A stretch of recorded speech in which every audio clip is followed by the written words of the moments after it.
To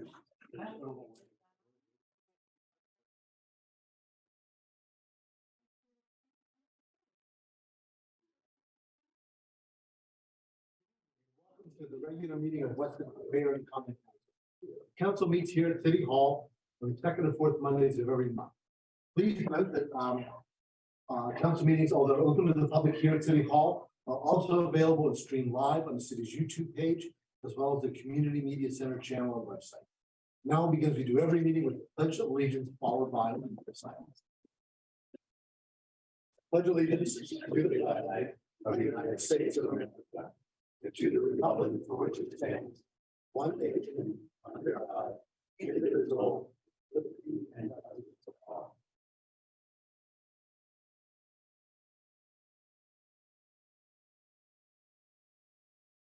Thank you. With courtesy to everyone, ask everybody to please silence your cell phones, or pages, or any other devices you might have that could disrupt the meeting.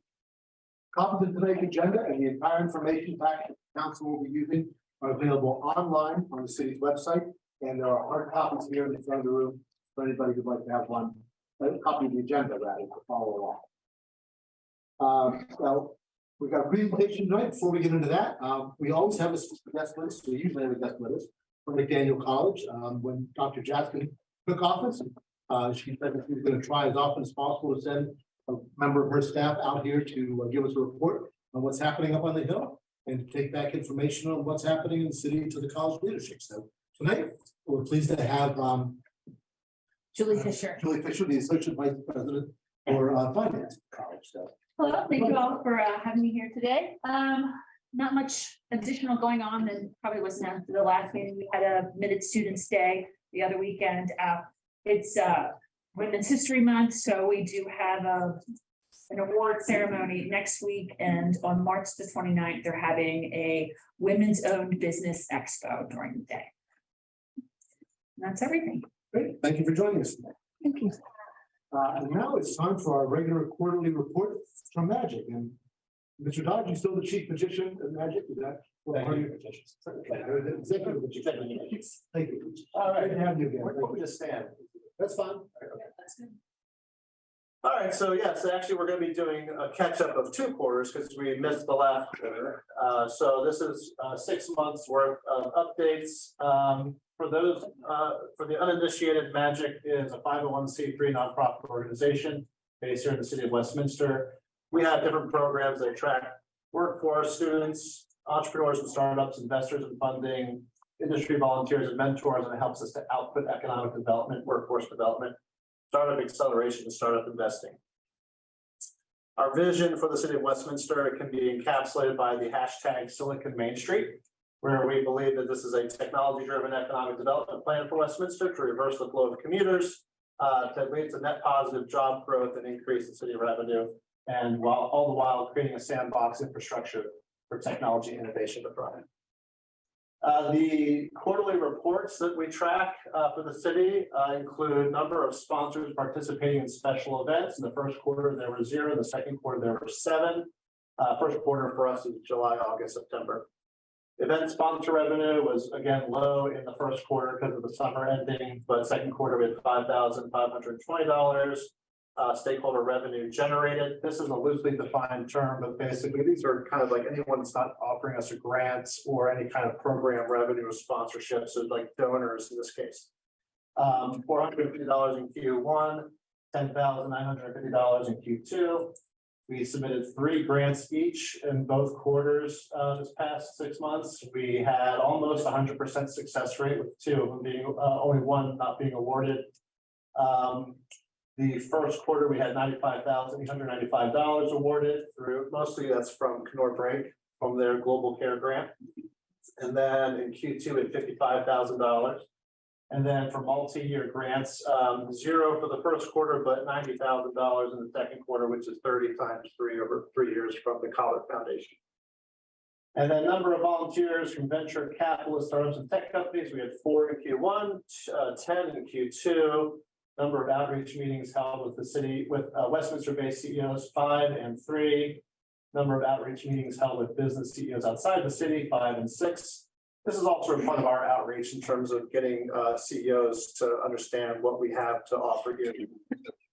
And then jobs placed in facility within the city, 0 and 2, jobs placed outside 0, 0. Number of conferences attended or hosted, 5 and 3. Number of conference events attended in which we promoted the Westminster Fiber Network, also 5 and 3. And then coverage in local and regional news media, 1 and 4 publications. So the overall accomplishments for Q1, these are sort of the highlights. We received a $77,000 grant from Carroll County to build the Autonomous Robotics Innovation Center.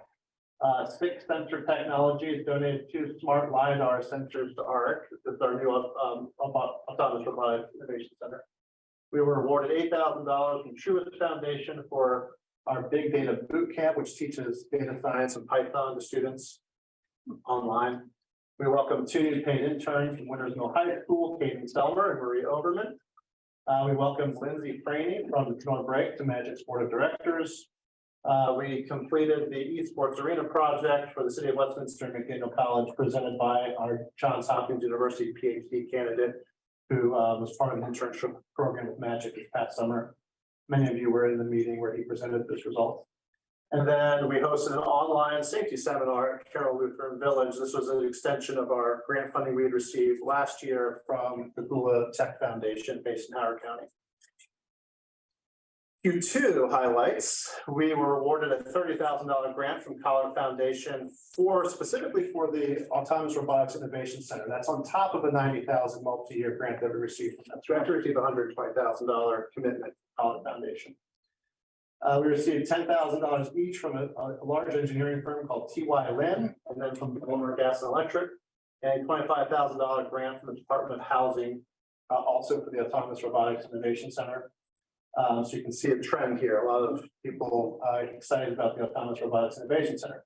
We hosted our second Good Game Fest in November. We had over 300 attendees, many of whom traveled in from outside of Carroll County. We had one person fly in from Las Vegas, who was one like the world-renowned Pokemon players, because we had a big Pokemon card tournament. This is at the Best Western. We launched our Spire Girls program, and Dr. Becker, Mayor Becker, was our first speaker at the Spire Girls program. We have another one coming up in this month at this Exploration Commons. That is a STEM leadership program for teen girls. We relaunched our Big Data Boot Camp with that grant from Truist, and that has a new instructor, a former NASA scientist, Olga Pereira. She was introduced to us by Dynamic Dimension Technologies, where she's also a research scientist, and they're based here in Westminster. We hosted our Capture the Flag 13 with 64 students.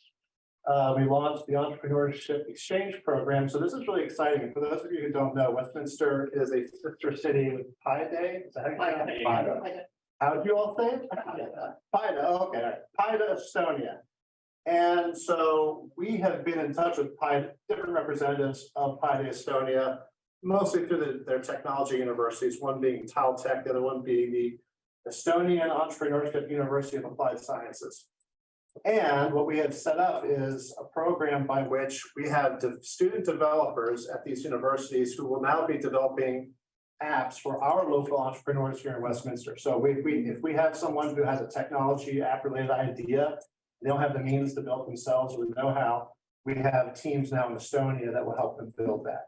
And that's starting up. We have 3 entrepreneurs who are benefiting from that program right now.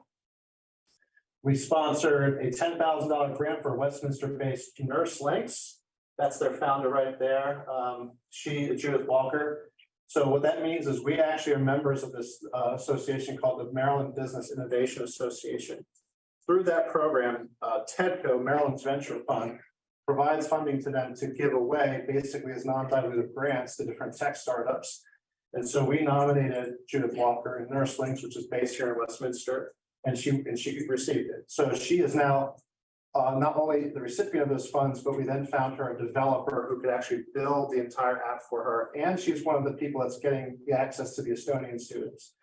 So not only is the money staying in Westminster because she's using local developers, but then we also have the students in Estonia that are helping with that as well. So that's a big success story for us in terms of how we can really help. Yeah. And the ambassador mentioned.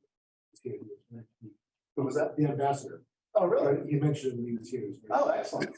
That's great to hear. Thank you. And then we also got confirmation that TEDCO will be sponsoring further additional Westminster Angel Network meetings, which is our startup of trying to get high net worth individuals locally here in Carroll County to start investing in some of these startup companies. So that's exciting as well that they're getting behind that now.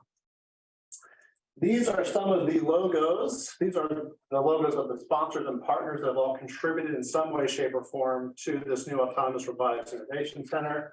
You can't see because it's cut off, but we have Kenora Break, Collar Foundation, TYLN, BGE, Tide 3, which is they run the Robo Lion clubs for robotics competitions in Carroll County. MOP, formerly Land Sea Air, they're on 140, just outside the city, I believe.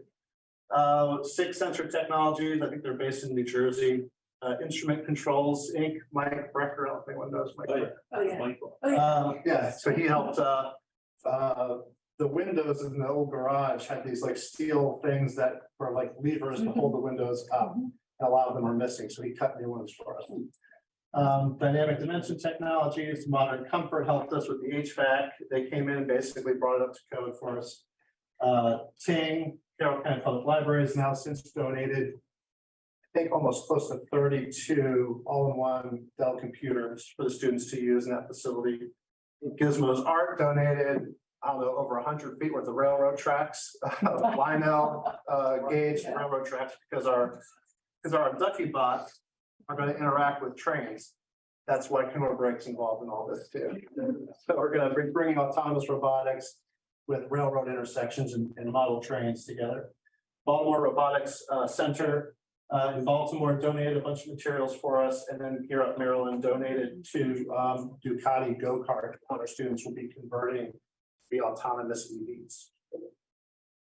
And then here are some photos of the Good Game Fest from back in November.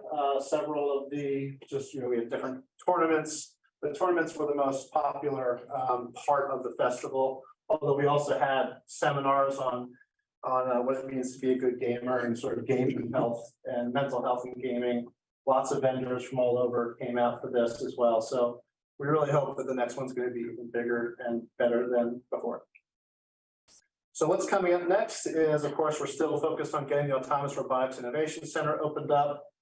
So with the ribbon cutting is going to be April 17th, which is a Monday, which will correspond with the Maryland Department of Transportation Connected Autonomous Vehicle Working Group meeting. It's not unfortunately going to happen in Westminster because of the new administration. They wanted to have that at their headquarters in Hanover.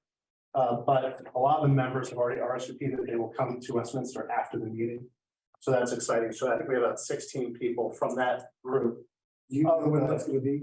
What's that? Do you know when it's going to be that day? Monday, April 17th, 4:30 to 7:30 p.m. And then we had our next hackathon on February 25th. It was this past quarter. That was another successful hackathon event. We had, I think, 7 teams competing from across Southern Maryland, Carroll County. We had teams signed up from Allegheny County, but they didn't end up showing up. We have our next Capture the Flag event in April. We have more big data bootcamp classes, more game development classes. Those are both online. More online safety workshops for seniors. This is in partnership with Carroll Lutheran Village. So Kim, who's our programming director, goes out to Carroll Lutheran Village and presents about all the different scams and things that are impacting our seniors. Because they are the biggest targets right now for kind of online crime. We are going to be planning the next Good Game Fest and doing more of our Good Game on Main game nights, which we did all throughout the summer. It was the last Friday of each month leading up to the Good Game Fest, and those have been quite popular. So we're going to start probably those a little bit earlier than we did last year and keep those going as another Main Street event on Friday nights throughout the summer.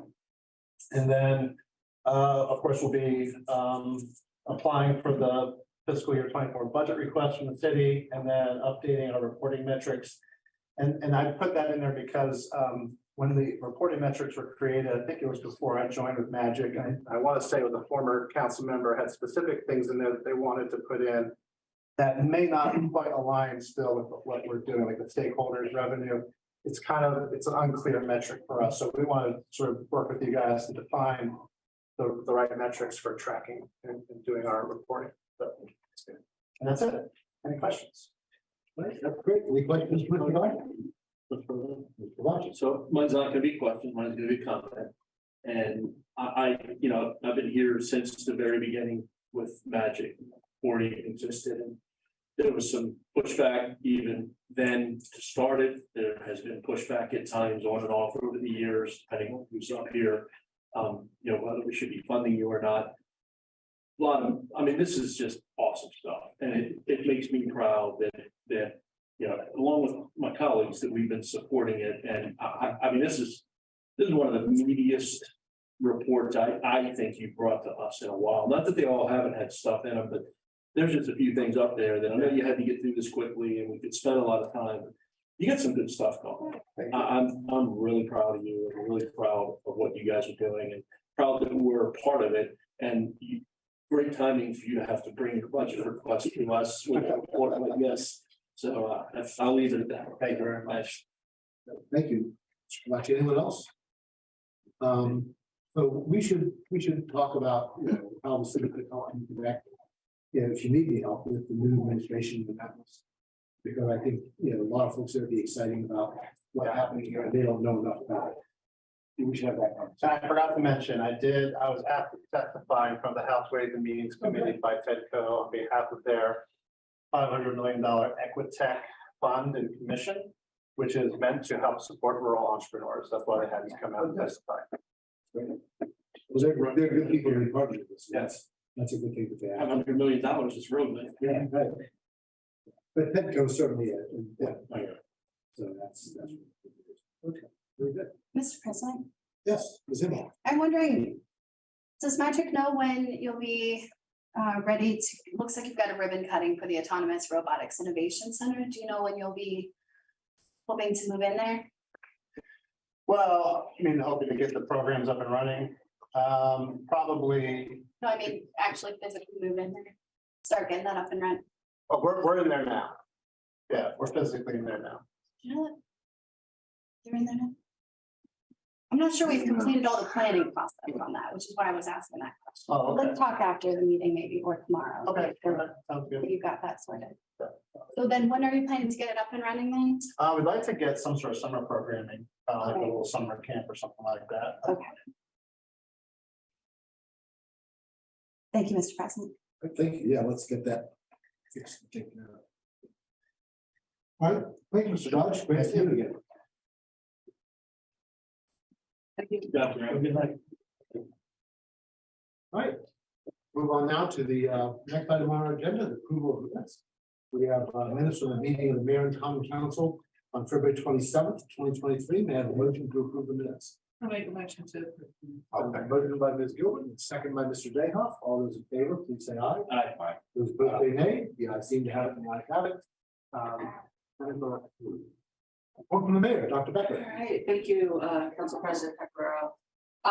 So I have a couple things just to mention tonight. I want to start by thanking Delegate April Rose for her sponsorship of House Bill 848 for our Pure Water Westminster project.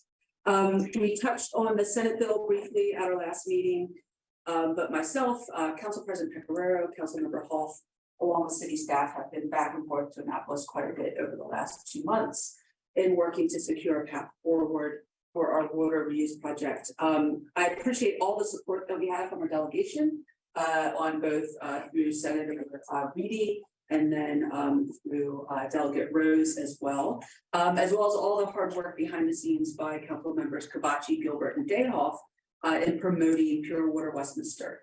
And I'm sure the other council members will also comment on our current success in Annapolis as we go through council report. I'd just like to make a note. Sorry, I wanted to clear this with you, Tony. I forgot. I just wanted to make a note real quick that on March 1st, 2023, our police chief, Chief Ledwell, celebrated his 4th year as chief of the Westminster Police Department. I just wanted to say publicly that just thank you for your work and dedication in working towards and creating a safe community for all members of the city. I know over the last several years, you've definitely put us on the map with your approach to innovative community policing and training, and I could not be more grateful to have you at the head of our Westminster Police Department. Thank you. Monday, March 6th, I had the opportunity to spend about 45 minutes with the Carrollton 4-H group. This is always one of my favorite things to do when I get to meet with groups of young adults or children answering questions about being a mayor and leadership. There were about 40 4-Hers in attendance, many of who had an interest in local government. We had a great conversation, and we also spoke about showing cattle, which I did when I was in 4-H in Active Bay. I just also wanted to note that we have been incredibly busy over the last couple of weeks with some committee meetings. And I just want to thank the council for all the work that they've been doing over the last 2 months. I think we've been particularly busy over the last couple months, and everyone on the council has really stepped up to play a role. And then just 2 other items. On Friday, March 10th, I had the honor to interview the First Lady of Iceland, Eliza Reed, at the Eldersburg branch of the Public Library. I interviewed her about her most recent book, The Secrets of the Sprakar. It was a great conversation. The room was packed, and we talked about her book, and we talked about gender equity in Iceland. And it appeared from everything that everyone had a really phenomenal time at that event. And then last but not least, on Saturday morning, and I'll keep these brief because I know we're all going to talk about the Celtic Canter. I taxed my cardio along with other members of the council in the grueling 0.5K fundraiser. It was cold, but at least it wasn't snowing. And then I spent the at least I spent the vast majority of the rest of the day in town. Restaurants were full, bars were full. In general, the weekends have been busy in town, but this really kicks off our spring, although it doesn't feel like it, summer season of festivals. And just a heartfelt thanks to everyone who assisted in the planning and the implementation of that day. It does not go unnoticed by myself or members of the council. And I'm looking forward to a fantastic summer of events within the city of Westminster. That is all, Mr. President. Thank you. All right, thank you very much, Dr. Becker. Mr. Kavachi. No, I'm sorry. Yeah. I know.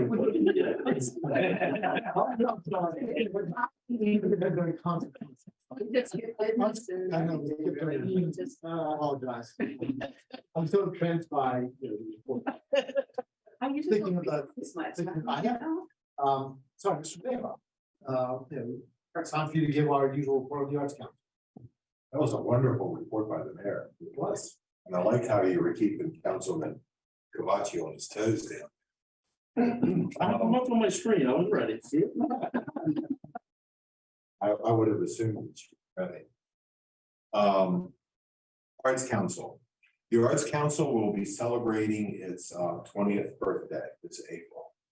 And I know the council president had a lot to do with the adaptive reuse of the Arts Council. And when you look at the arts and cultural programs in the city of Westminster, the Arts Council and the city's recreation parks folks play a critical role in that. That brings a lot of business to town, brings a lot of folks to town. We can be really proud of that.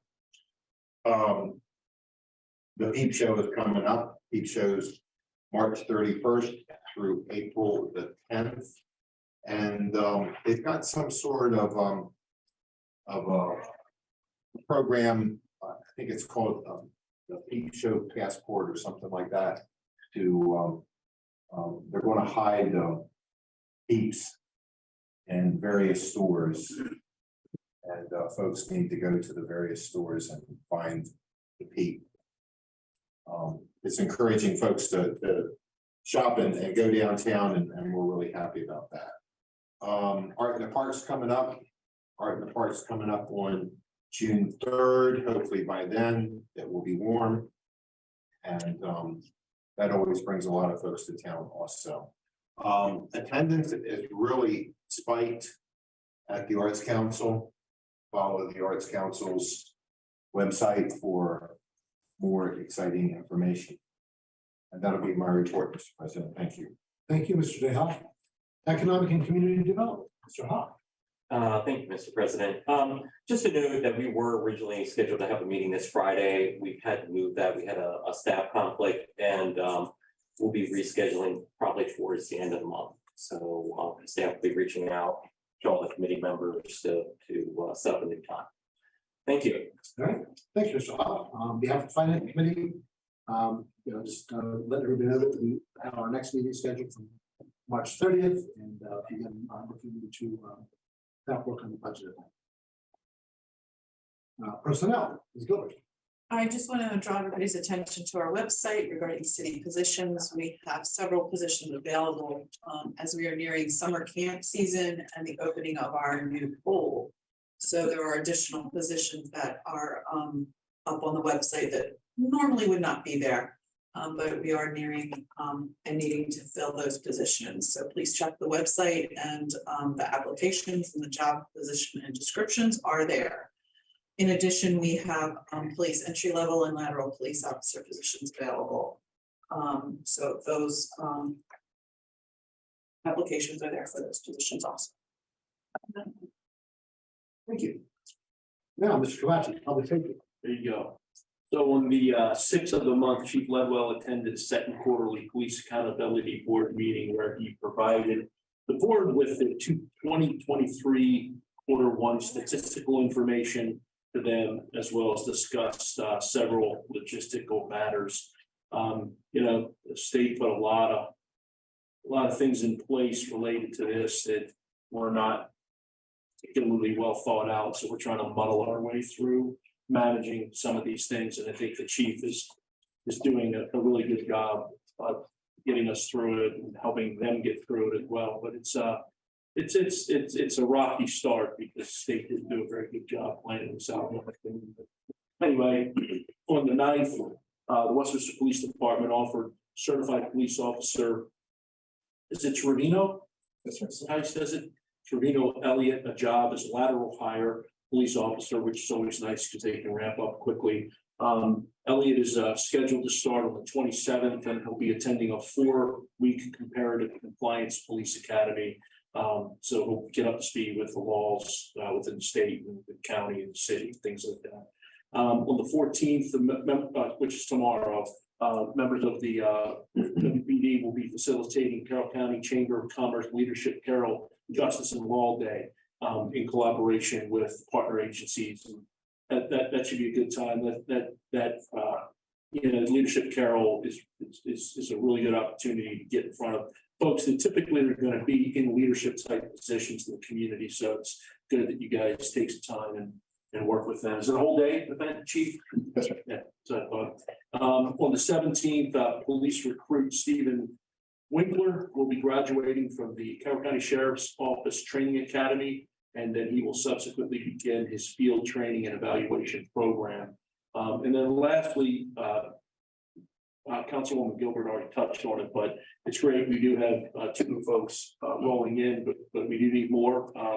Like every other police agency, I believe, in the entire United States, we are understaffed managing, but we're certainly always looking. And if anyone watching this in particular knows someone who's got some interest, we certainly love to talk to them and see if they'd be interested. I think we've got different recruiting things going on. You have a day coming up soon, right, where people can come and we've consolidated our testing. So once applicants apply, we do the physical ability, the written test, and then an oral board exam all in that. Which makes it really, it's very efficient for both us and them. So the opportunities are out there. We're looking for folks like every other agency in the country. So if you know someone who's been thinking about it, now is a good time to get into law enforcement.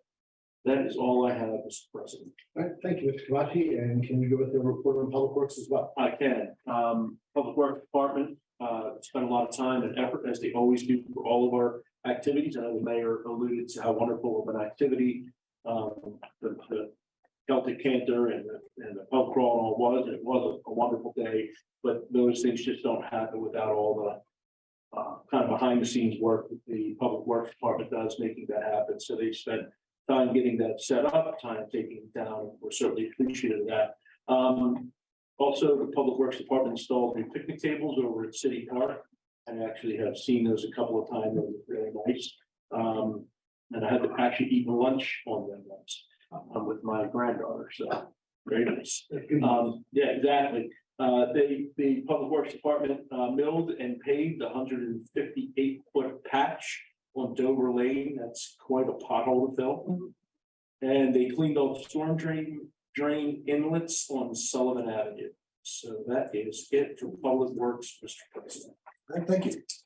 Recreation and Parks, Mr. Dayhoff. Celtic Cantor last Saturday was a big hit. We had lots of folks in town. It was a lot of fun. I had to sleep in Sunday from all the exertion. It was, but I have recovered. But it was a lot of fun to be out there with my colleagues, and it was a lot of fun to see a lot of friends and folks in downtown Westminster. That would be my report, Mr. President. Thank you. All right, thank you, Mr. Dayhoff. And I have no report from the Technology Committee at the time, so we will move on to council comments and discussion, which is the opportunity for council members to share their thoughts on anything that is not elsewhere on the agenda. Begin with the senior member of the council, Mr. Galachi. You know, I'm Celtic Cantor, all that was wonderful. I'm not going to belabor the point. It was a great day. Looking forward to the rest of the season of activities. That's it, Mr. President. All right, very good, Mr. Dayhoff. Councilwoman Ann Gilbert and I attended the King ribbon cutting last week. It was a good event. It was good to see a lot of our friends and colleagues out there at that event. Want to echo the remarks of the mayor.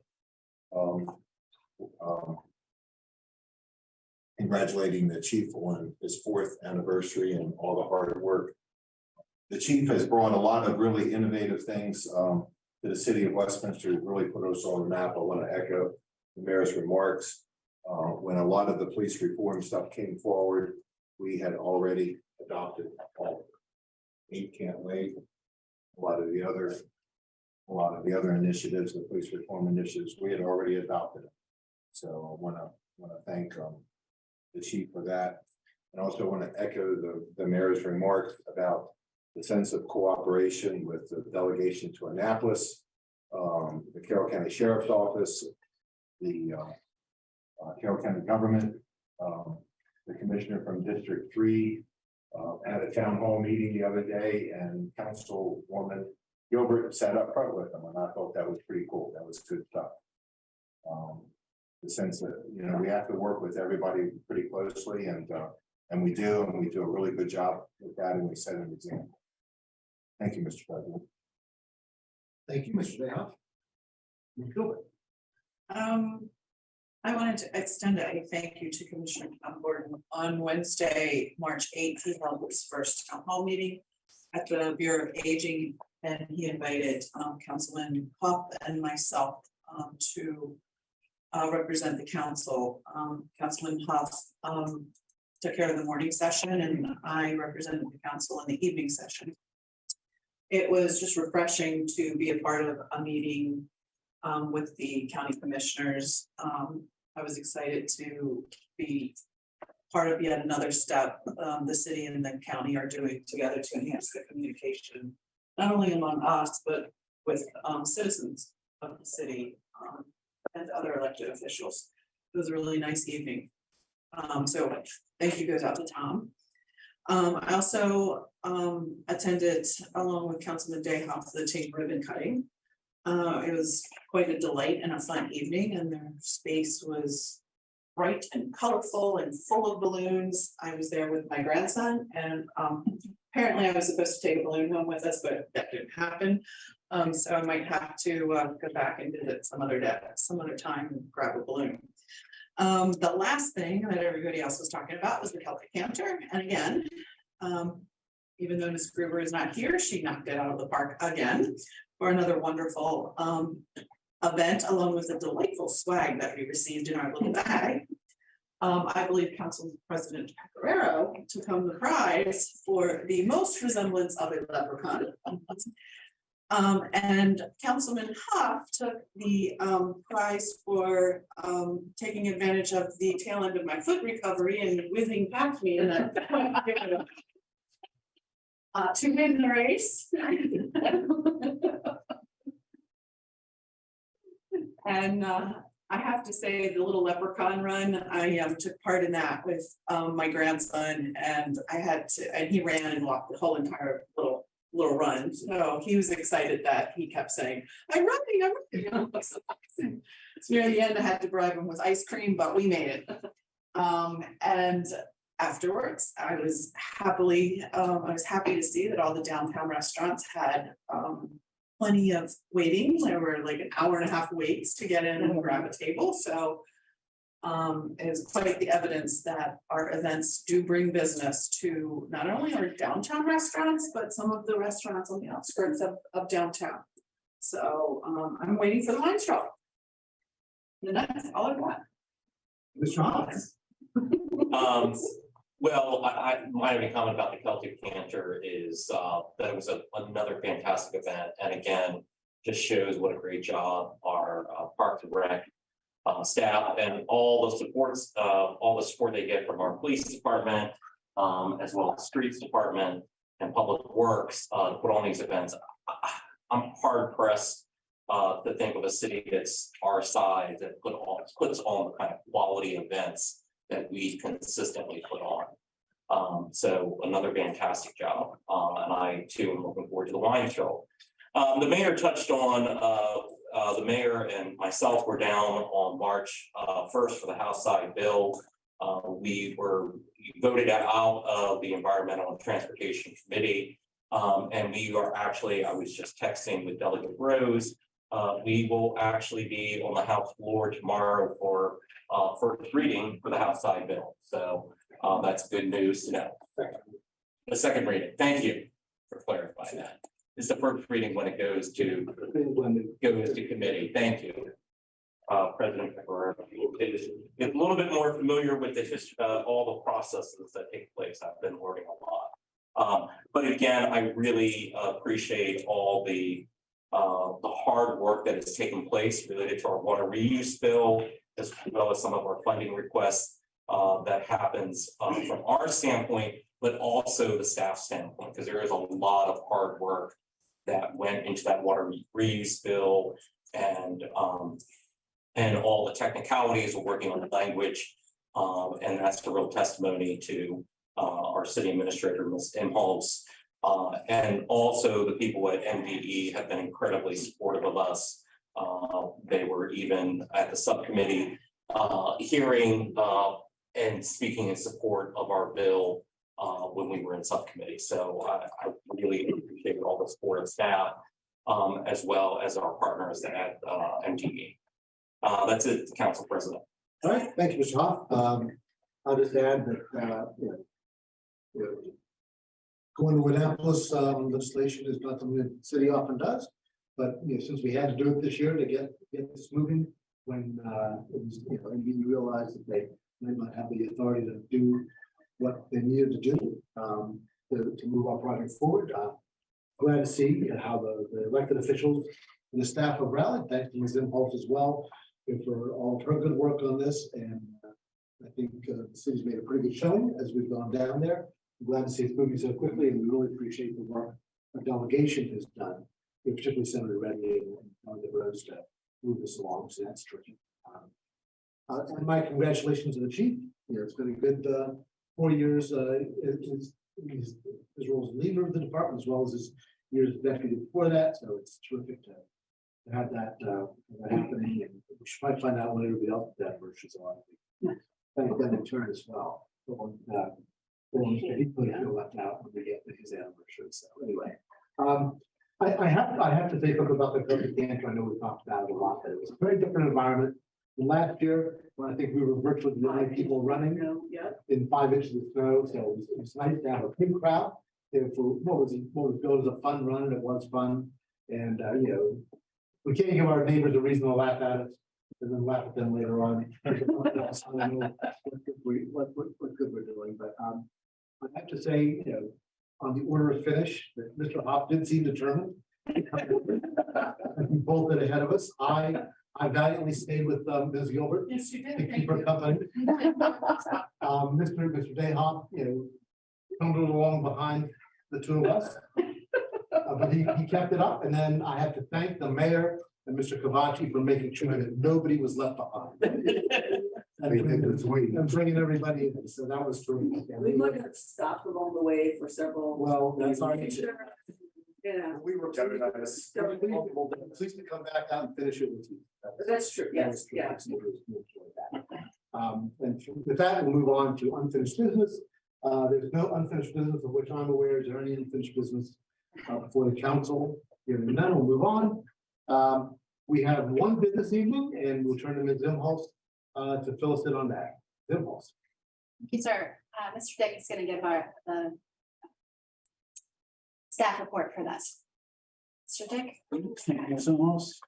Completed in 2021, the Wakefield Valley Park Master Plan envisioned a large event pavilion with corresponding indoor event space, storage, and restrooms located at the site of the former driving range. It was determined that locating the pavilion at this site was not feasible because there was no access to water, sewer, and electricity. Other locations were assessed, including the clubhouse banquet facility site. After an evaluation, it was determined that the clubhouse banquet facility could be repurposed as a large event pavilion. And portions of the existing structure could be maintained and renovated to serve the pavilion and restroom facility, storage, and indoor event space. Project funding. To assist with advancing the goals of the Wakefield Valley Park Master Plan, the city received $1 million from the state FY 23 capital budget. Additionally, $200,000 of program state funding was allocated to the city for this project. ARPA funds are being requested to cover the remaining project balance. A budget amendment will be needed to allocate the ARPA funds. The project was placed out to bid as a design build opportunity on December 15, 2022. A mandatory pre-bid meeting and a site visit was held on January 6, 2023. The opportunity for follow-up site visits and additional interior access was provided on January 12, 2023.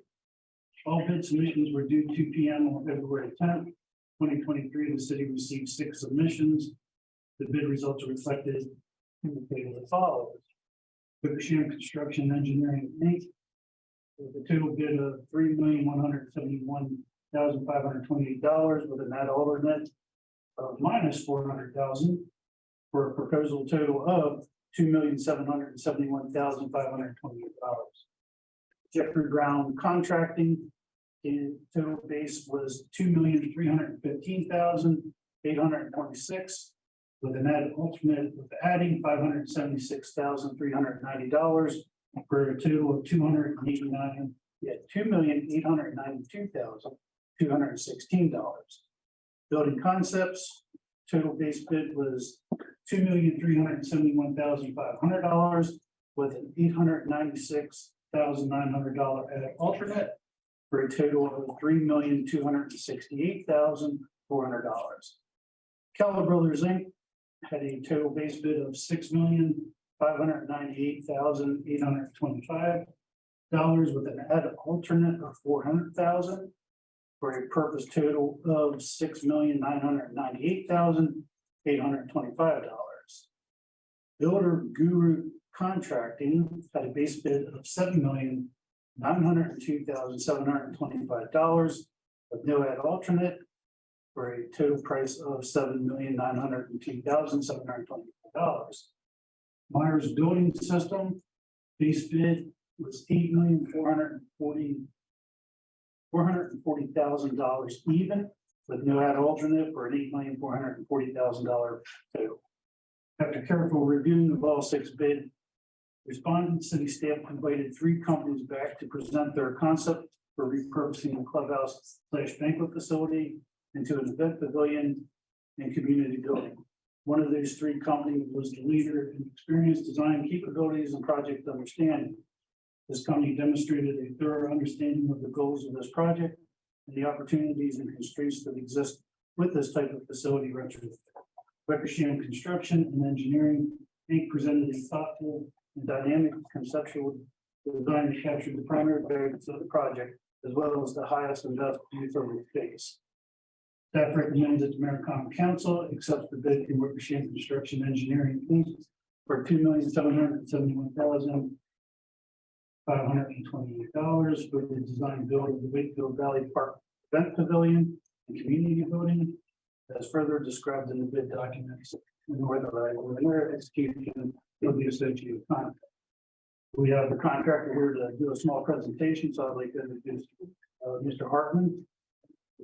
Good evening, Matt Hartman with Wickersham Construction and Engineering. I'm here with Dave Hayes, President of Wickersham, and Doug Tilley, President of TKS Architects. We hand it over now? Yep. Hand it over to Doug or walk you through the project. Sure, we're good. Thank you. All right, thank you. Thanks for having us here. One of the things we did when we toured the building, the original proposal was to draw a line basically down column line 7 over to column line 8 and eliminate that the side of the building here that shaded. One of the things that I saw was an issue with that was by doing that, you were eliminating the bathrooms, eliminating the main entrance. So as you had the banquet room here, you would be entering directly into it with no reception area or waiting area or anything like that. So I thought that that might be a bit of something you want to think about. So I was thinking, well, we probably at least want to build a lobby and a main entrance so that you'd be able to come in and congregate before going into the banquet room. The other issue is the bathrooms. There are no bathrooms on this floor if we wipe that out. So we're going to need to add an elevator and another stair to provide access to the bathrooms downstairs where the locker rooms were. The other option would be then to build new bathrooms on this level. So now we've taken away this part of the building, but now we're adding all of this and we're adding these things, to try to make the building work better. When we look downstairs, once again, we're going to eliminate this part of the building. We do have the restrooms down here where the locker rooms are now. This is the men's locker room, the women's locker room. But as we look at the program, we now have these locker rooms that were unassigned space. So what are we going to do with these locker rooms? Additionally, we have this lounge area, which above here is a terrace, a deck. This thing over the years has just been a sieve. Water has been coming in and it's a real problem. So we were trying to think, what can we do with that thing to try to, the fact that the deck goes over top of it is a real issue. So one of the things, oh yes, I wanted to do this. Does anyone remember Cat Stevens, Teaser and the Fire Cat? You always said what back there. This was the teaser, obviously. That's the Fire Cat. And I wanted to show you this. This is our teaser for you guys as we move forward. So this is a 3D model that we did that I'll be presenting to you as we go along. So one of the things we were proposing is rather than eliminating this whole side of the building is that we would cut along column line C and along column line 7 and just eliminate this part. Because what that would do then is allow us to keep the restrooms, keep the main entrance where it is. I'm relocating a stair that's in here that goes up to an office. That's all it goes to. Get rid of that to keep the main entrance where it is, where everyone knows where it is, and create this sort of reception hall so you can gather here and then come into the banquet room. So we have everything on this level.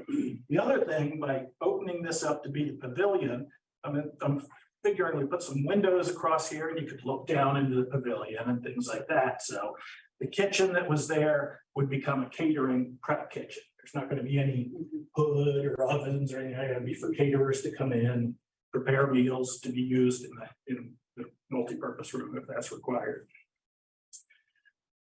When I look downstairs, same sort of thing. We're going to eliminate this area. We're going to keep the golf club storage, and this was the pro shop inventory area. This is a mechanical room, so that's going to have to stay.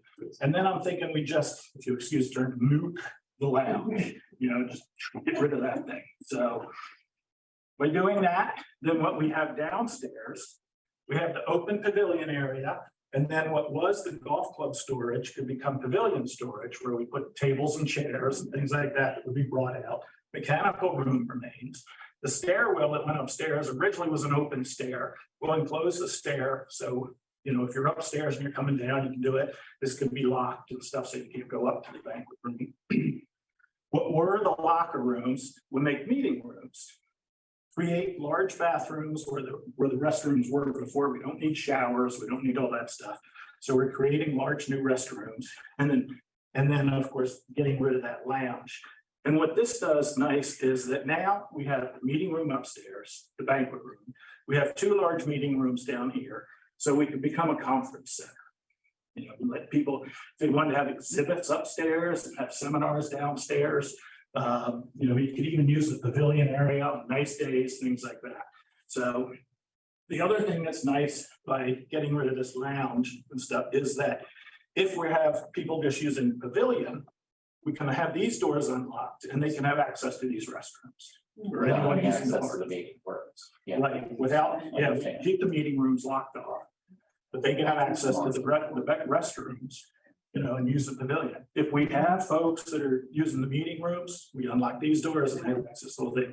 The other thing I thought was if we put some doors in here, this room could actually become overflow for the pavilion and stuff, or, you know, things could filter out. So this was a concept we kind of presented in lieu of just tearing the whole side of the building off. So this is our 3D model, and looking at the southwest corner, this is where that lounge was. So we get rid of that. You can see that's the new entrance into the restrooms. These are windows where the new meeting rooms are out there. And then you can see what's happening over here at the pavilion. So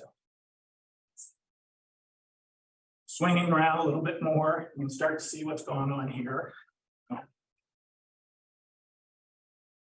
A little bit more.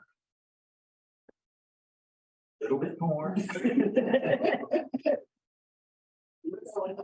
This is actually what the pavilion would look like just by, you know, eliminating that area. Oh, and if I could back up just a minute, I wanted to point out where you can kind of see up in here, those windows that are up in that main reception hall that you can look down into the pavilion and stuff too.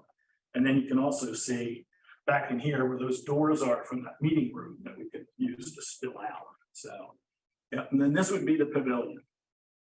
If you'll pardon my language, big ass fans. There is a company called the Big Ass Fan Company. So, and we're proposing, you know, we'll throw a couple of those in here to keep the air circulating and stuff. This is a south-facing view this way. So there will be some heat and air in the summertime. But the nice thing is our sun is going to be coming around this way, and the building will actually work to block some of the real hot sun, you know, as it comes around. So, yes, but thank you for. So, as you come on around, the nice thing about this too is that we're preserving the entire front of the building. So the main entrance remains the main entrance. All the banquet room stays the same. Oh, I forgot. My tech guy wanted to make sure I pointed out. Can you see he put a rainbow in? It's a pot of gold at the end of. That's right. So, and then here we are back at the front again. So basically, the building, you know, to the public is going to look the exact same as you're in the parking lot. You're coming up and you're seeing it. Because the thing that really caught our attention when we were out there, this is the dramatic side. That has all the roof lines and all that kind of stuff, and to just chop that off and get rid of it, just to us didn't make any sense, especially like I said, when you start seeing all the spaces that are missing. I wanted to touch on, have we ever done this type of thing before? TKS Architects, we have a lot of experience at taking building, doing adaptive reuse, things like that. Surprisingly, one of my proudest ones is this little Duck Donut store. Have any of you ever been to a Duck Donuts? So we've done 80 of those around the country.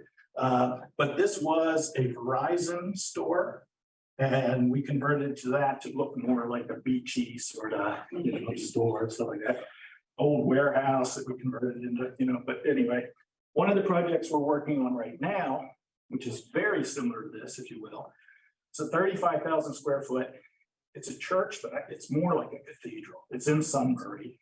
We're working for the Sunbury Revitalization Incorporated, which is a part of the city of Sunbury, but we're taking this grand old church and turning it into a performing arts center. It's currently under construction, but it's got this huge dome in it. these are up in here and here on both sides. We're gonna take these out, we're gonna have private boxes up in there and stuff like that. So, you know, it's a very similar scope where we're dealing with a building with a previous use and adapting it to something else. Wickersham has some projects also that, you know, probably people would recognize. I heard you guys mention Eldersburg earlier. We are working together right now on a new medical office building in Eldersburg, right there. And with that, I'll open it up for any questions you might have. All right. So, Thank you very much. yes, indeed. So we're gonna go back to Ms. Impulse, who would like to, review questions. She's gonna try and run them out to the right people. But before that, let's get this properly before us. May I have a motion to accept the bid? Make a motion to accept. Second, a motion by Ms. Gilbert. Is there a second? I'll second it. Second by Mr. Dayhoff. All right. So we'll open up any questions or comments anybody has. I still say before we do that I had the opportunity along with Mr. Hoff this morning to tour the old clubhouse. And I have not been in there for many years. Certainly been there often during its heyday, you know, and, enjoyed, the restaurant and, a little golfing and a lot of, weddings and other social events there. And I'm really, I've been uncomfortable with the idea of just kind of demolishing it for some time. And I'm pleased that, we found a use for it. I always thought it'd be a waste not to take take advantage of the existing building. I'm really appreciative of the staff to reimagine. I know that the confluence of events of not having water and electricity at the original site, created that problem, but I'm glad that they turned to using this, and how we can do this. I'm also glad we're able to do this without using any taxpayer funds. I think that's a perfect thing that we're able to find a way to manage to recreate this new facility for the citizens that way. And finally, in repurposing the space this way, we're able to add a valuable service to the community while doing something that I thought was important when we first started thinking about what to do with the park and the old golf course. And that was to find new uses for it without significantly or even increasing at all the intensity of the use there. And I think that, on the clubhouse, it was used for these kinds of events before, or for a variety of events before. And, what we're doing here won't be, more intensive use, which I think is important for us to keep in mind. So I think it's terrific. I'm really pleased that we're moving forward with this. Anybody have any questions or comments on this? There. I would like to echo your comments. I have not been in the clubhouse since maybe 2015 or 2016. So I can't imagine what it looks like inside now. It was pretty bad when I went in now. So when I went in a number of years ago. But I have to say, I'm really impressed with your presentation and your bid submission for this. I think that, when we first started to discuss this, I was more sort of along the lines of just, starting from scratch and thinking about something that's purpose built, because I think I couldn't see myself personally how the rest of that clubhouse could be utilized. And thank goodness for folks like you that do this sort of thing, because I think you have presented something that is really great for that location. And I'm incredibly happy with the way it looks. I think it just looks fantastic. I do have one very quick question. Is there any plan? I don't want to throw a monkey wrench into things. Is there any plan for enclosing the pavilion in the winter, or will it remain open? Yeah, I just think, some pavilions have like these big plasticky, sort of. So is there? You're on the right page. So we presented both ideas. Okay. It was felt that keeping it open was most like the original concept. That's not to say that it wouldn't make sense to use like the roll up plastic type vinyl that you see in restaurants. But we didn't want to enclose it too much. So that's entirely possible. Okay. And provides a lot of advantages. Another option we discussed is garage doors. We have, you see restaurants that do that as well. Mhm. Closing it. But how would you do? Before we, They'd have to be- so they'd have to before be we, double. before we get into the exchange, we want to go back to Ms. Nichols. I think we want to manage. Thank you. The current bid on the table does not include enclosing that. There are ways that it could be done at a later point. This is also a design build contract, so some of these details get ironed out in the process of designing it. But at the moment, the decision was made to not include that. That's fine. Mr. Hawk, did you have a question? Mr. Hawk, did you have a question? Yeah, I was just asking about, because when you said garage doors, I'm like, I'm having trouble envisioning how that would work, but again, it's a design build. So, you know, we're gonna navigate through that process. And we'll be in touch with the staff as they go forward, as they're developing the design of the building. It will, I'm confident that also will be sharing this with us frequently, and we'll be able to have some input on how it finally turns out. Yeah, Mr. Mr. President, along the way, obviously, when we do a project like this, because it is a design build, I certainly, as myself, as a member of council that has some familiarity with construction, though I don't normally do a job of this size, I certainly would like updates along the way as some of those decisions are made in the process. I think, in all frankness, having dealt with architects and such like that before, your thought about keeping the front of the building makes so much sense and was definitely a great idea. And also it provides some additional weather screening, because while you're an open pavilion, you on two sides you're not. You know, so I think there's a lot of good work I already see in the thought that has gone into this between staff and you all. So great. Mr. President. Mr. Kalachi this week. So, you know, it's really great, looks awesome, really exciting and all that, in terms of how it looks, but, you know, I'm sure when we built the pool, took it over, everybody was super excited about that, and here we are spending many millions of dollars to rebuild it. We've got to continually maintain it, we've got to continually staff it, and spend money on it year over year. So we have to remember this, you know, $2.7 million is you know, not money that we need. First of all, I'd be fighting tooth and nail against this if this was taxpayer funds, direct city funds that we were spending on this project. But because Ms. Imholz and staff have gone out and got this money to fund it through both the state, and then we have the federal ARPA funding, which it makes sense to use those funds for something like this. So I think as far as the capital expense that we're going to incur potentially doing this,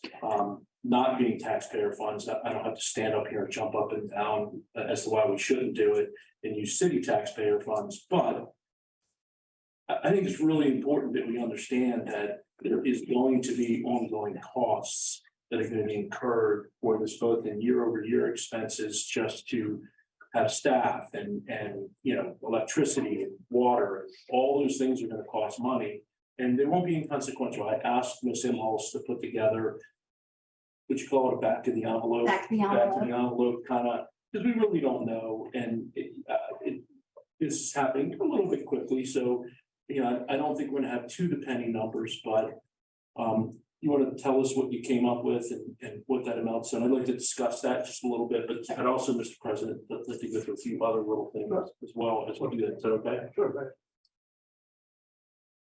So we're gonna have about $50,000 in one-time expenses to put tables and chairs, get some security cameras, etc.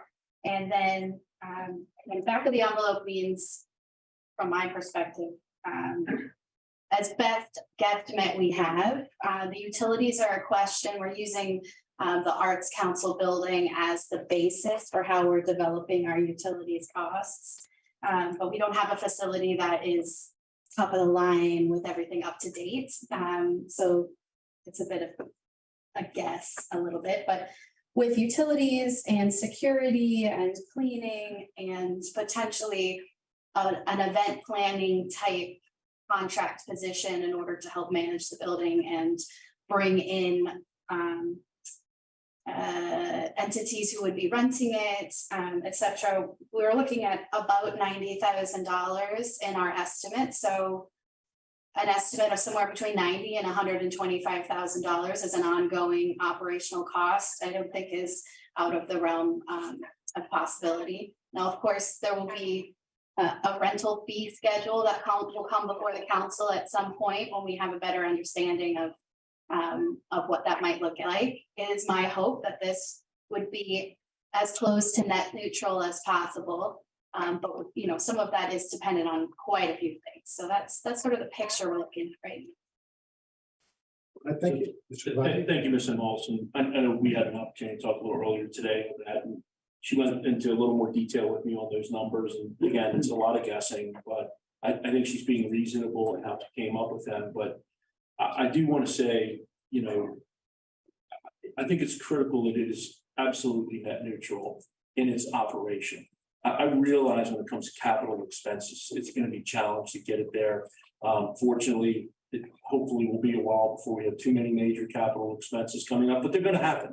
And we have to cathedrally think. We've all used that term, thinking cathedral. And, you know, we've got to think about what does this mean for the council that, you know, one of our children or great grandchildren sits on, and then they've got to deal with this $8 million expense to redo the entire building. We just have to remember that this isn't $2.7 million we're spending here. We're committing the citizens of Westminster to a long-term project that's going to cost money. Hopefully we'll bring in money, but there's going to be a cost. Now, where I'm going to be comfortable voting yes for this, because I'm already telegraphing that, is because I believe that, and I really liked something you said in terms of this isn't just going to be a kid's birthday party venue or, you know, having a few nice events. I think if we couch this as a conference center and as an economic driver and an engine that can bring more things to the community, well, then it's worth it. And we're taking those taxpayer dollars that we're going to spend on this and we're turning them back around and generating revenue for the community. And to that end, I hope that, and I know this is not part of the bid, but I think we have to talk it through because we're going to let this bid out. And then once that horse is galloping, it's gone. And we're not going to bring it back in the barn. I think that city residents and city businesses in particular need to have a priority use of this facility. They should be the ones first and foremost catering there or using the facility. They should have first dibs on it and they should have a reduced price relative to outside the city entities. So if Salerno's, and I'm not picking on them, but they're a great caterer, people use them all the time, but if they're gonna have an event here, or so whatever this looks like, they need to pay more than what one of our local, I'm not gonna pick one because I don't want to be biased, but one of our local restaurants, and I think we need to create an SOP that, and I realize again, that's not part of this bid, Mr. President, but I think I want to get this on the record that this is something that we should, in my opinion, be cognizant of and make sure that we follow through on this, because we may not be here. Some of us are going to be gone, but I hope that somebody will look back in the record and see this is what our intention was, or my intention, and if you guys agree with me, is that this is a very city-centric facility that will benefit local businesses. And that they get priority, both cost-wise, scheduling-wise, things like that. And some other notes, I'm sorry, Mr. President. Yeah, so you know what, I think that's it. I think everything else we're good. I think it's beautiful. I'm excited about it. Look, you know, I was here when we got the property and played a role in that. And, you know, we had a vision that this would eventually turn into something that was going to be very positive for the community, and I think this is in line with that. And look, with Martin's going away, I think there's even going to be more of a demand for this type of facility. So I'm excited about it. I'm going to vote yes for it, but I'm going to vote yes for it with the understanding that we're all hopefully aware of what we're committing ourselves to. We're all going to be committed to following through and making sure this is revenue neutral on an operating date, a year-over-year expense. And maybe even we can get it to the point where it is generating enough positive revenue that we can put some money away. So when it needs a new air conditioning unit, or it needs new tables and chairs or whatever, because they've gotten worn out, we'll have some funding for that. We're not just, pulling it out of the, general fund. So that's it. That's right. Well, Thank you. Ms. Gilbert's waiting. Ms. Gilbert. So I'm excited about this. It looks really great. But to mention, one of the goals I had when I began my time on council was to look at the redeveloping of Wakefield. And luckily, in the 4 years I've sat here, we actually began doing that. We've listened to the community, we've thought about what they want, what the community wanted for that space. However, the clubhouse to me is the focal point of all of that space. And it is one of the most important things, I think, at Wakefield. And to see this and to see how the staff has used their creativity and you guys to design something that not only is going to be great for the city, but as Councilman Kavachi mentioned, also for the businesses of this community. And I also want to reiterate that I think this is a great opportunity, not only for our citizens, but also for our businesses to be the caterers or to be the people who rent the space, or the Nor Breaks to have the first pick, to have their conference there, or their whatever it is that they want to have. Maybe it's Ting, maybe it's Magic, who knows? And to not only push their business, but also us as Westminster. So I think this building has a huge potential. And I'm excited for it. So I thank you guys for your thoughts, and also staff. Thank you, Ms. Gilbert. Mr. Leon, did you want to be heard before we go back to the off? Yes, I understand Mr. Kavachi's concerns about operating expenses. A lot of folks can find capital money, but they overlook operating expenses. But I believe that if we look at a staff that does all the phenomenal things that they do for our community, this is an extraordinarily capable and competent staff. And I believe that we can get adequate and appropriate return off of our investment. I'm not looking for it to be budget neutral. I'm looking for it to bring in revenue. I think it will. I also want to look upon it as a regional conference center. I believe it's going to bring a lot of folks to Westminster. And I think it's simply a win-win. I've been involved in adaptive reuse. I've been involved in projects, some as large as this. There's going to be some challenges, that's for sure. I'm familiar with the building. I'm very familiar with the building. I'm really happy that you're going to save the skylights. The skylights are the source of a lot of romantic narrative. The only question that I have, and I want to echo the mayor's remarks, that I don't want to throw a monkey wrench into anything, however, but I'm not comfortable with not putting in a commercial kitchen. I don't know if that was a cost constraint or if that was, I think that we should be prepared to put in a commercial kitchen down the road, maybe when it becomes apparent that the return is available. But I've seen this mistake with other clients before, a commercial kitchen. And then I've also seen the approach to call it a garage door is not appropriate. It's a high-end enclosure. You see them in Key West. It can be done really well. And we may want to consider that down the road. I didn't want to tear off the end. I never did from the very beginning. It did not. An engineer friend of mine has assured me that the building is structurally sound. It just looks a mess. And I've dealt with properties that are as bad as absolutely bad, and you can make something out of them. So with that, I don't know what to do with the commercial kitchen idea, but I want us to keep it in the back of the mind, that. It's got a commercial kitchen in it now. I don't know what shape it's in. I haven't seen it for a long time. But that may be something. Does that help you? Yeah, the current proposal does not include a commercial I kitchen. understand that. Yeah.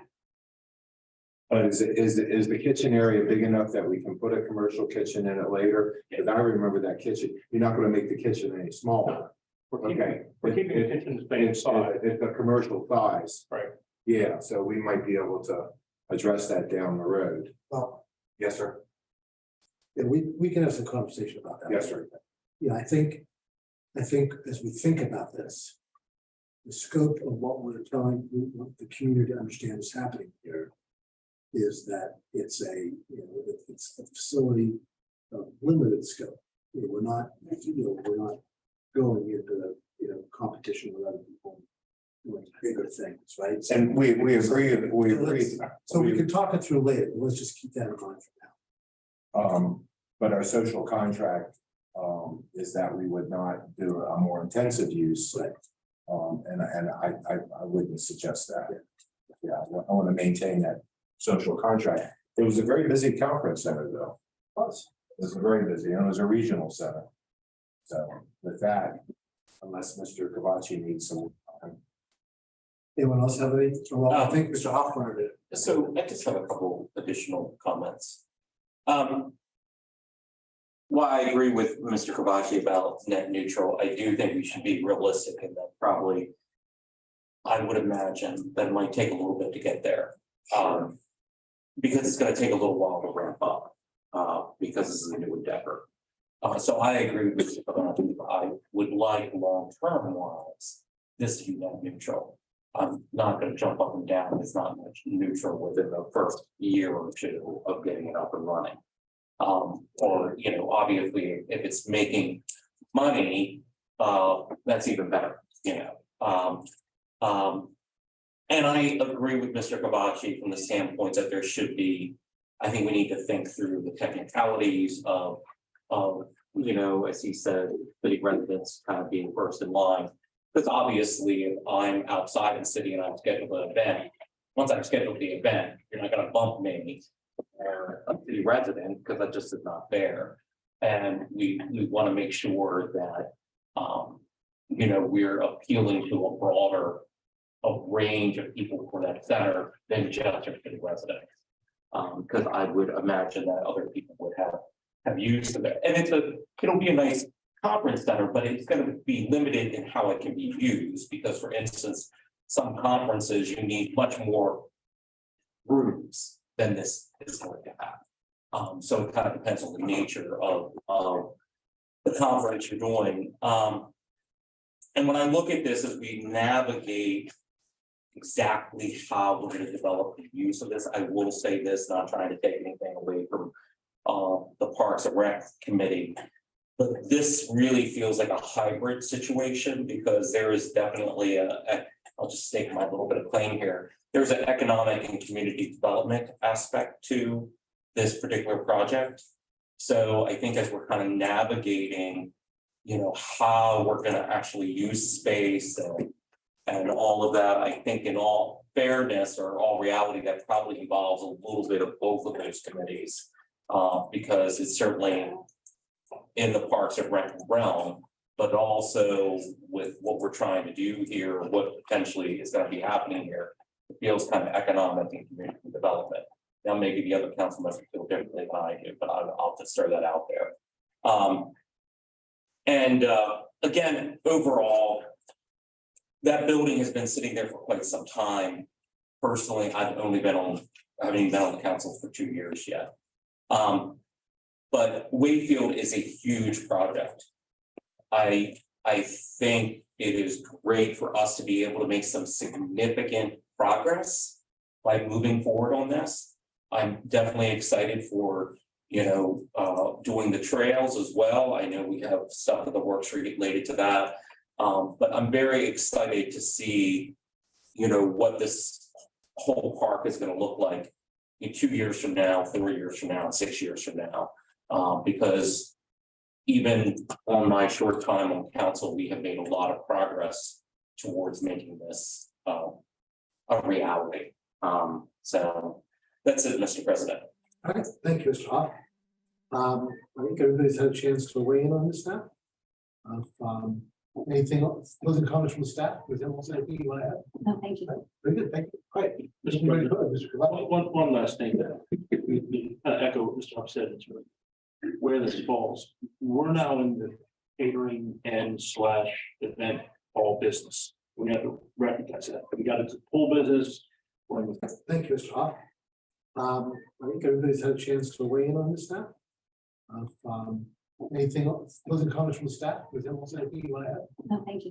Very good, thank you. Great. Mr. Very President, good, Mr. Cavali. one last thing that we echo what Mr. Hawk said, it's really where this falls. We're now in the catering and / event hall business. We have to recognize that. We got into pool business, we're in the fitness center business, and now we're getting into the catering and event hall business. So we just have to be prepared for that, wherever that's gonna land fall. So again, we gotta go into a clear eye what we're getting into. A lot of positive, there's also gonna be some drag. Right, well, it's always the case whenever we offer any services. That's exactly right. But, but that's not stopped us before, we saw a need to offer our citizens, better access to high-speed internet. Yep, That's what absolutely. we built the Westminster Fiber Network. Years ago, we saw the need to continue, access to aquatic sports, and so we took over the pool and it was going to go under, we built parking garages, and we run the way of developing properties that we need of somebody stepping in to make sure something happens. So we've not been afraid to do these things in the past, and I think that this is something that's a little bit different for us, but not terribly different from other things that we've done. And I think that Ms. Elmhurst, even though it's back of the envelope, I think she's charted a pretty reasonable path forward on how we'll manage this property. And as somebody who has, I don't claim to be an expert in this, but certainly in other roles that I've had, I've been responsible for trying to organize retreats and find spaces like that. And I can tell you that there's limited space for that. And even when we in the city have tried to do that, we found we had limited options. So I think there is going to be a real clientele for this. I think, it's going to take a while to ramp up. I think we have to educate, the community of people who are interested in that kind of space, that it's available and want to market it a bit. But, I have no doubt that over in a relatively short period of time, the word will spread that this is available, and that it's a high quality venue, and that it's, that it's available to people. I think there will be a lot of local use for it and some regional use. And I think that it will attract, there'll be one more thing that we can offer, Central Maryland, as an opportunity to say, wow, look at Westminster, which is something that we've done pretty frequently in the past. So I'm proud that we're going to be able to have that opportunity. So with that, we move on to a vote. All those in favor, please say aye. Aye. Those opposed say nay. The ayes seem to have the ayes have it. And we award the bid. Good luck with it, also. We're looking forward to working on it. Look forward to it. And just to follow up on a couple of points that were made, I think, monitoring this does belong with economic and community development. So Mr. Hoffman. I just noticed the screen. It just came up after we approved it, so I thought. No change orders. Like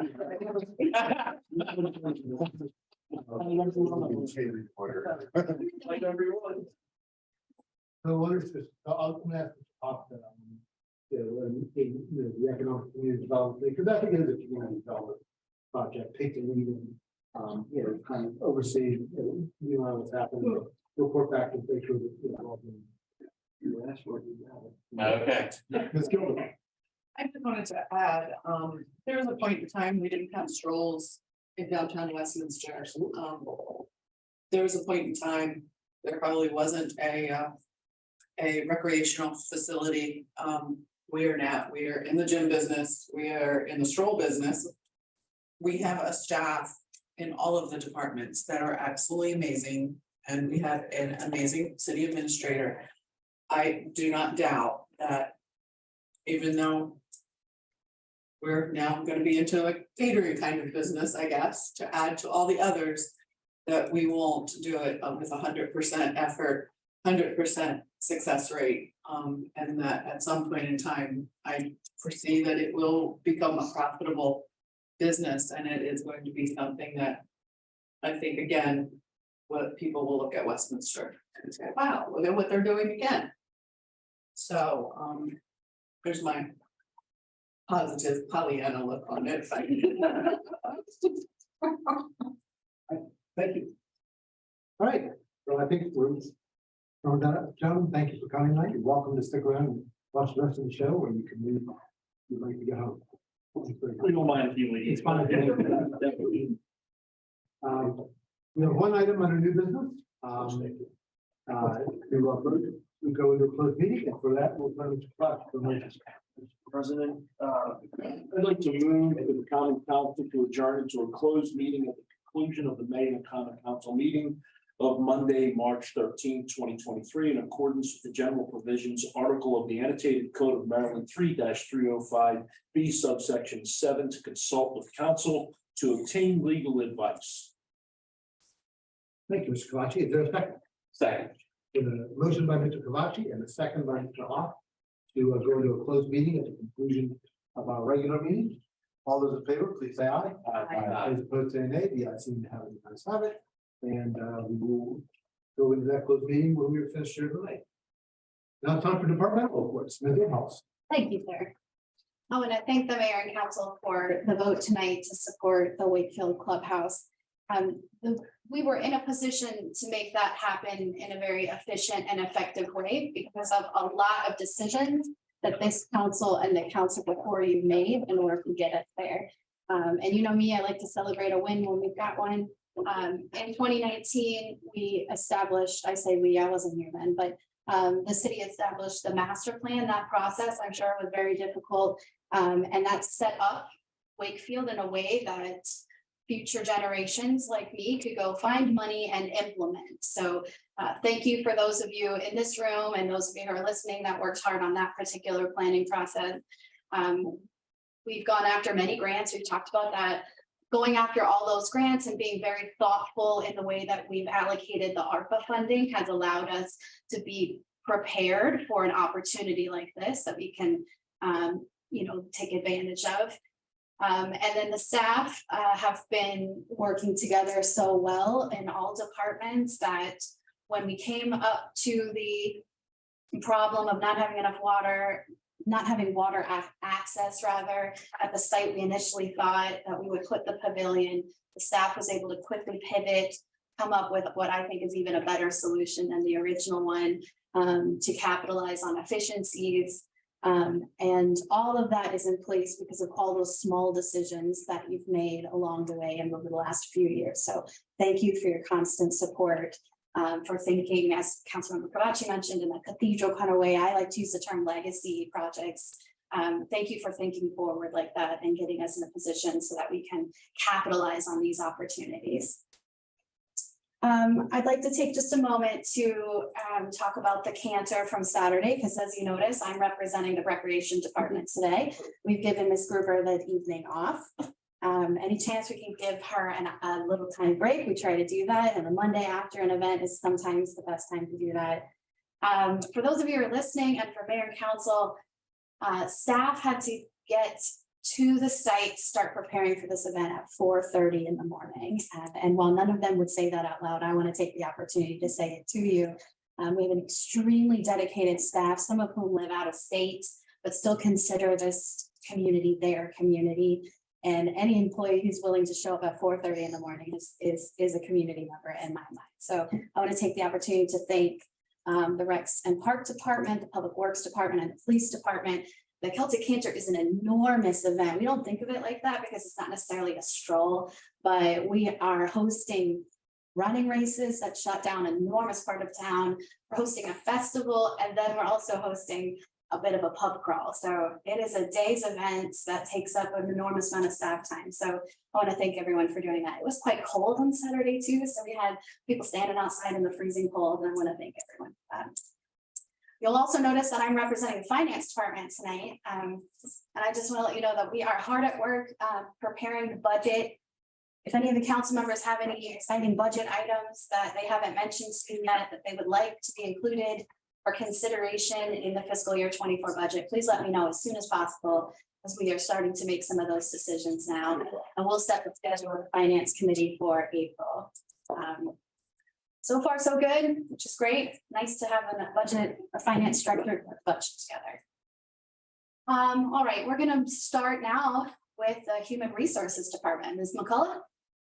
No report this evening for human resources. All right. Does anyone have any questions for Human Resources? Seeing none, we'll move on to Public Works Department. Mr. Dick? Just touch on a few things. A couple months back, council approved storm pond extension pipes. They started the first one at Hobbit's Lane. Should have been completed today. They had to put a collar on it and it would have been done. So we are now grading. You'll notice that the trail has barricades up on each side, taking the equipment in and out of there, destroyed the trail. So we're now in the process of that part of it now, getting that cleaned up and gonna get that repaved. And while we're doing it, we're just gonna repave it from Uniontown to Windsor. That whole stretch, it's probably the oldest stretch. In my opinion, I traveled all the time. It's probably the worst condition even before this happened. So we would have been doing this in the next year or two anyhow. So that'll be happening here shortly. The roofs at Carroll Arts on 45. The aluminum came in, so they were finishing that, those two projects up. Hopefully tomorrow. Because I'm getting tired of hearing them on the roof. I'm sure other people are too. So hopefully that'll be taken care of. And with the break of weather, the ADA ramp project that was positive in the winter has started back up. They're continuing that process. And as of right now, that's all I have. Unless there's any question. Mr. Dick, do you have the dates in front of you for when the clock tower Yes. scaffolding will start? Yes, so on April 3rd and 4th is when we will be reducing those shifting lanes on Main Street for the clock tower for the scaffolding to be erected. It's going to be 2 days from 7 o'clock till 4 o'clock in the afternoon. During those 2 days, they will set the crane up, setting all the scaffolding up.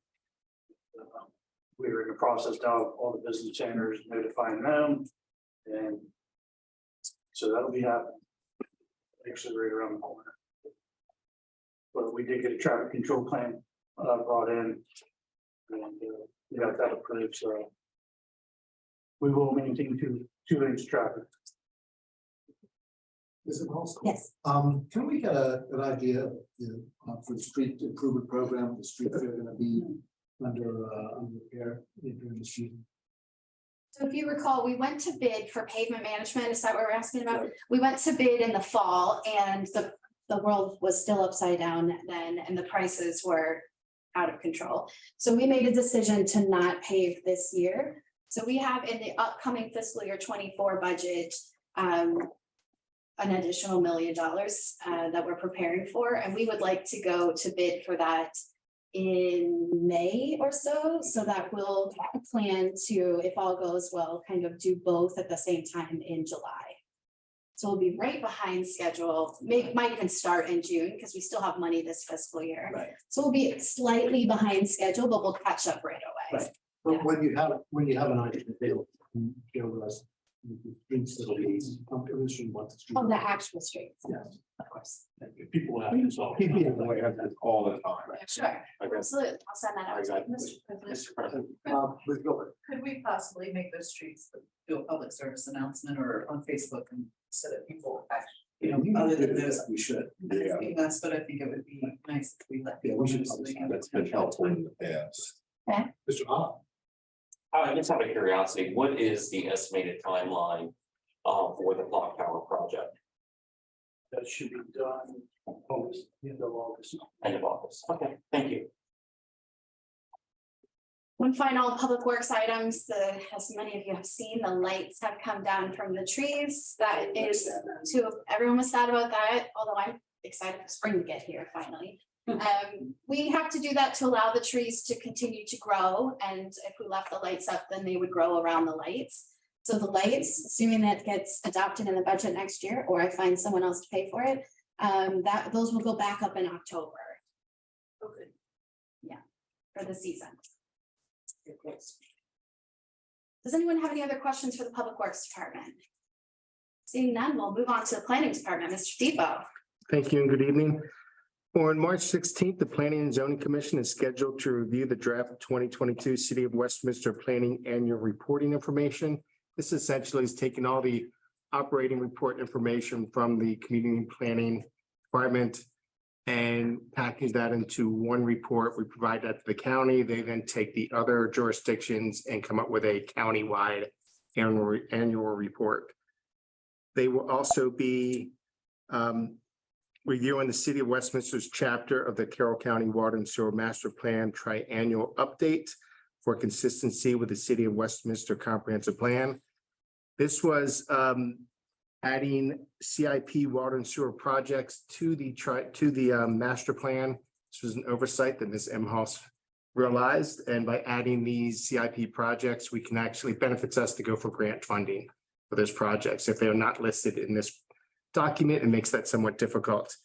It's also updating the water reuse project information just so it's keeping pace with the as that moves forward. On March 21st, an administrative adjustment hearing is scheduled for 71 and 73 West Main Street. This is to allow reduction in the required number of parking spaces and to allow vehicles to back out directly on the Union Alley. Commercial vehicles have to enter and exit the site in a forward motion. This will allow a small number of vehicles to be able to do that. And that completes my report. Any questions for the Planning Department? Thank you, Mr. Depot. Councilmember Dayhoff, do you have any report from the fire department? Yeah, at this point in time, we should pick up the month of January and February.